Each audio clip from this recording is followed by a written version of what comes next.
Welcome back to The Look and Sound of Leadership, an ongoing series of executive coaching tips designed to help you be perceived in the workplace the way you want to be perceived. I'm Tom Henschel, your executive coach, and today we're talking about unblocking feedback. Martin was disruptive. There was a long history of complaints against him. After the most recent grievance meeting, he was given a coach, me. The fact that people were upset with him was something Martin knew the way a reckless driver, seeing chaos in his rearview mirror, wonders how all that happened. Because he didn't understand his contribution to the upset, he was unable to keep it from happening again. Martin knew he was stuck in a loop, but didn't understand how to stop it. What he was beginning to understand was that his lack of understanding might possibly cost him his job. I had shared a tool with him, the Johari Window, that helps people see into their blind spots. He said, "You're saying this problem of mine is something about me that everyone else knows, but I don't know it about myself. It's my blind spot. But that's why you're here, right? You're going to shrink my blind spot." "No," I said. "You're going to shrink your blind spot, but I am happy to help." "How am I going to do that?" he asked. I said, "I'd like you to begin by hearing some feedback. People around here tell me they've given you feedback, but my sense is the message isn't really clear to you yet," which is not a blaming statement, Martin. Actually, I think you're normal. I think most people find feedback hard to hear. Defensively, he said, "I can tell you everything they said in that meeting if you want." I held up my hands in surrender. "I am sure. Listen, by the time we're adults, I think we have all put up barriers to protect ourselves from feedback. I think barriers are natural." He gave a snort. "My teenage daughter is a perfect example. She can't hear anything I say anymore." "And you're trying to be helpful, right?" I asked. "If she'd let me. But it's not worth it. If she doesn't want my help, fine, whatever." "How old is she?" I asked. 14, he said. My heart goes out to her. Think about being 14. We had been tested and graded and evaluated for years already. People had told us all the ways we were lacking. At home, at school. I mean, at 14, who doesn't barricade themselves against all that feedback? He said, "By the way, she does it with my wife, too. It's not just me." And I'm saying that's natural, Martin, but we are not 14. As adults, unless we learn to lower those barriers and take in feedback, an entire part of ourselves can't grow. I mean, listen, you can be as introspective as you want, and I think that is great. But introspection only grows you in relationship to yourself. If you're going to grow in relation to others, you have to be able to take in feedback. It's doubly true if you want to be a leader. Again, defensively, he said, "Well, if they would just tell me what they really want, I would do it. But they keep talking about respect. I respect Maribel. I do. And I talk to her the same way I talk to everyone else. I mean, what do they want from me?" I said, "That, Martin, is the perfect question. What do people want from you?" "I think the answer's out there for you, and I would like to help you find it." "How?" he asked. "I'd like to help you think about lowering the barriers against feedback so you can really take it in." "You think I don't," he said. "Well, I don't know. Let's find out. Are you willing?" "I guess," he said. "Okay, so let's start with a goal. So the goal of this little exercise is to lower barriers against feedback so you can take it in. When you take in feedback, it lands you in a place where you take responsibility for the meaning. You store it in your brain, and you can report it back later accurately.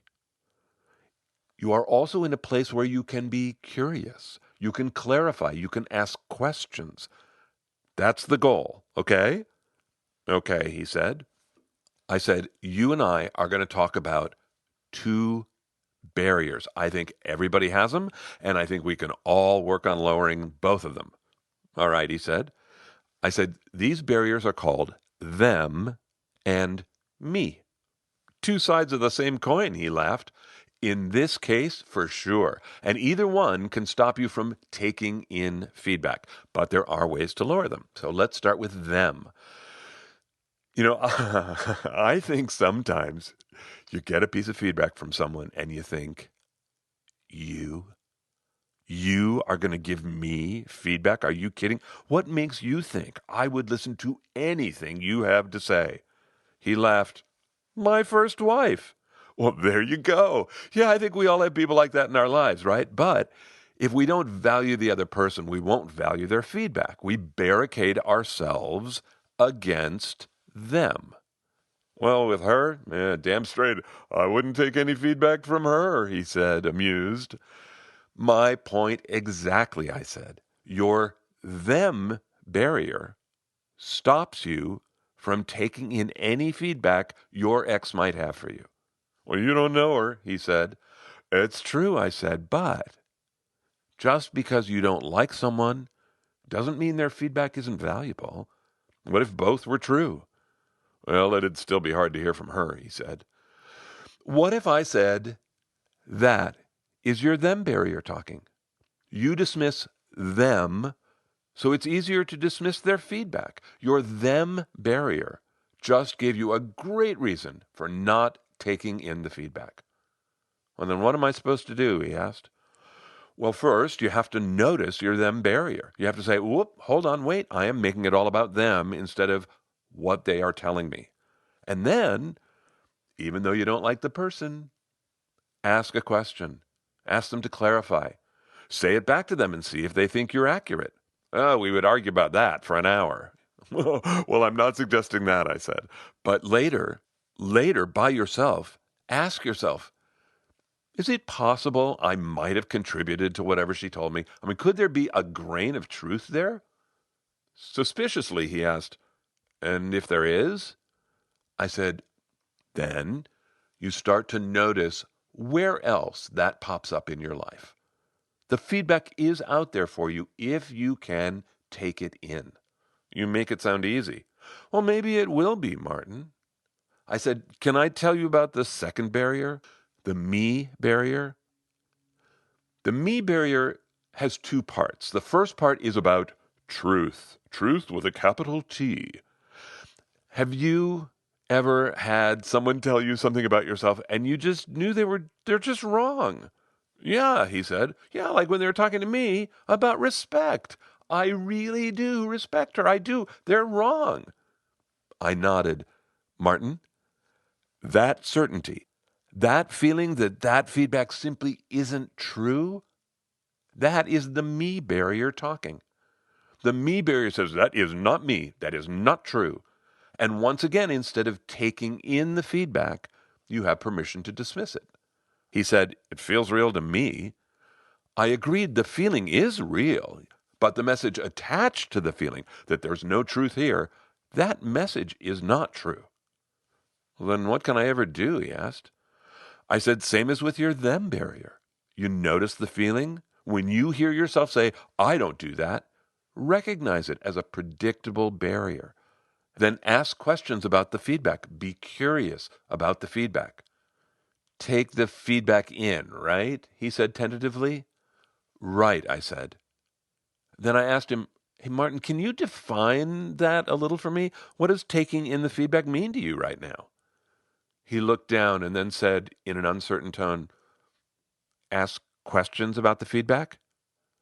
Yeah, great, sure. Can I tell you what that might actually sound like?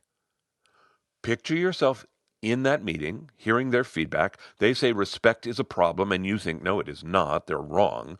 When you hear that in your head, force yourself to ask a question. Ask them to help you understand what their feedback means. They'll just say, I'm defensive, he said. If you debate their feedback and argue with them, yeah. But if you genuinely want to understand what they're saying, I don't think they'd feel that way. I went on saying, the second portion of the me barrier is self-talk, our inner monologue, all the things we tell ourselves. So let's say that part of my self-talk is that I'm a screw-up. I've been telling myself I'm a screw up since I was a kid. It has become part of my self-image. I don't like it. It makes me feel bad about myself, but it is part of me as I was growing up. And now, when I'm 30 and I have a job and someone at work gives me feedback, it does not take much for me to start telling myself, see, I'm a screw up. The feedback gets connected to my identity. And now, instead of dismissing the feedback, it gets supercharged. But it is just one more way to stop me from taking in the feedback. Is there a workaround, he asked. Same as before, I said. Be curious, ask questions, challenge yourself. Did they really say I'm a screw up? Really? Work at reporting accurately. And this is going to shrink my blind spot, he asked. If you start taking in feedback, yeah, I think it will, I answered. Martin's homework between this conversation and our next was to seek out some feedback. When he heard it, what did he tell himself about it? Could he ask questions about what he heard? Could he report it to me accurately at our next session? That conversation, following Martin's deepening journey into his blind spot, is next month's episode of The Look and Sound of Leadership. I think receiving feedback is extremely difficult. You know, that place that I described where you can hear feedback and you can report it back accurately and you can ask questions about it without sounding defensive, that is a hard place to get to. Can I tell you a story about my own life?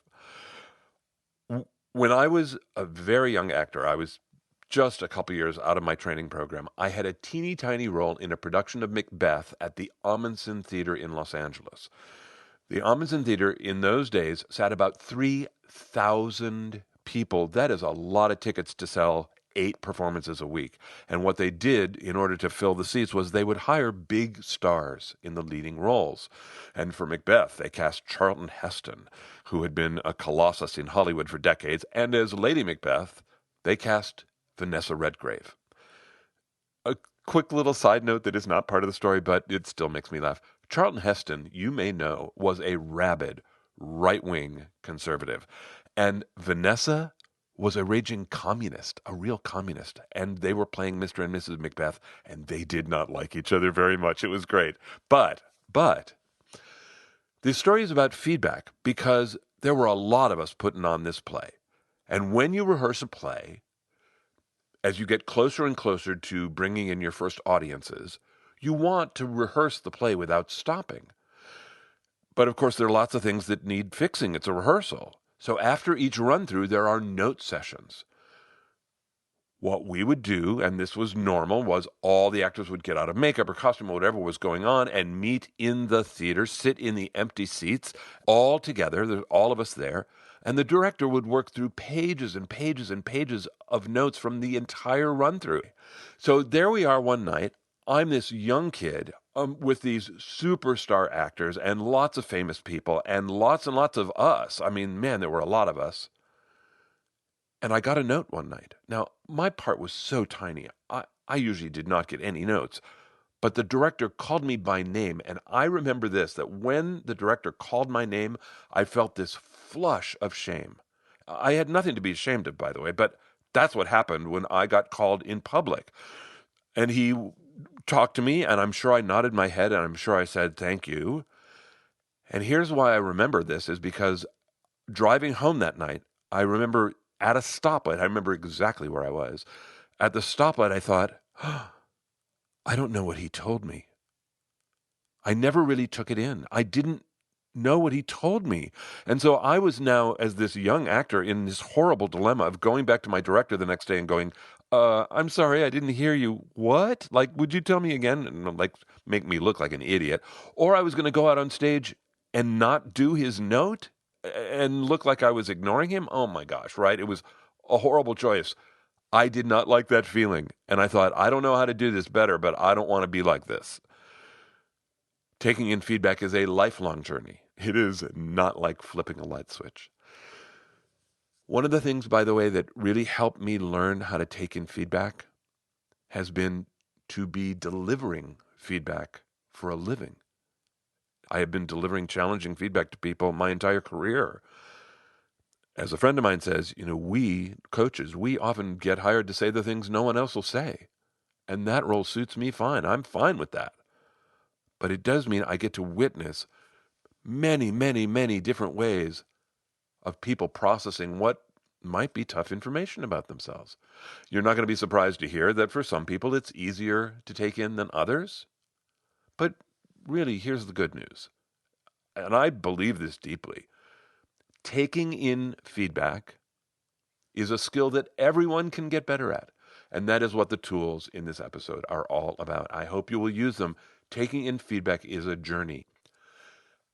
If you would like a wonderful book on taking in feedback, it's called Thanks for the Feedback, The Science and Art of Receiving Feedback Well.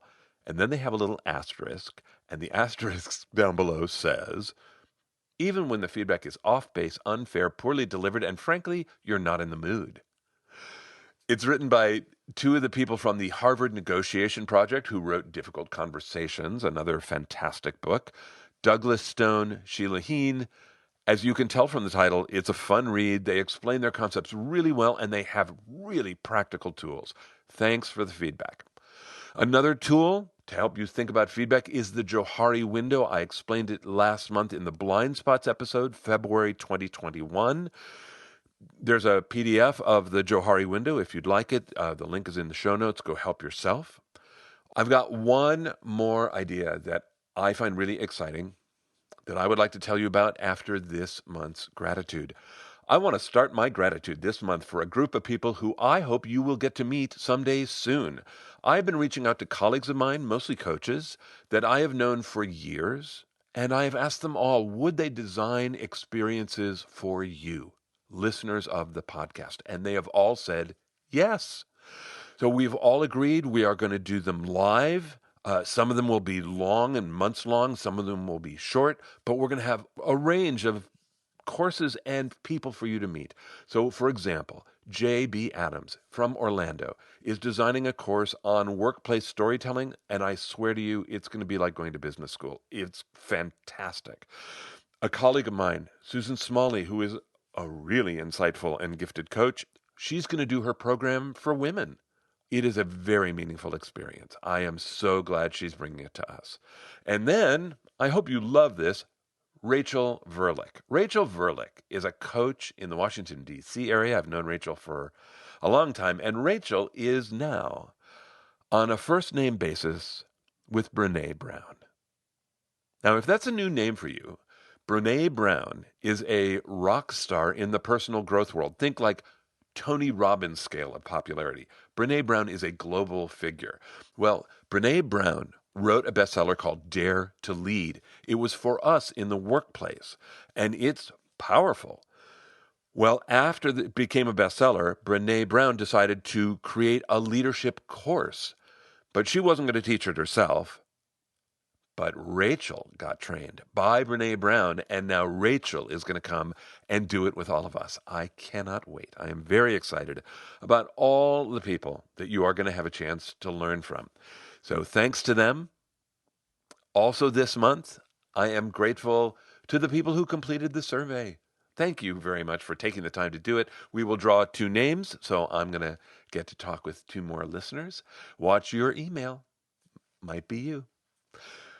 I'm also grateful to the folks who post reviews. It is truly the lifeblood of this podcast, so thank you very much. This month, we have a review from Romania.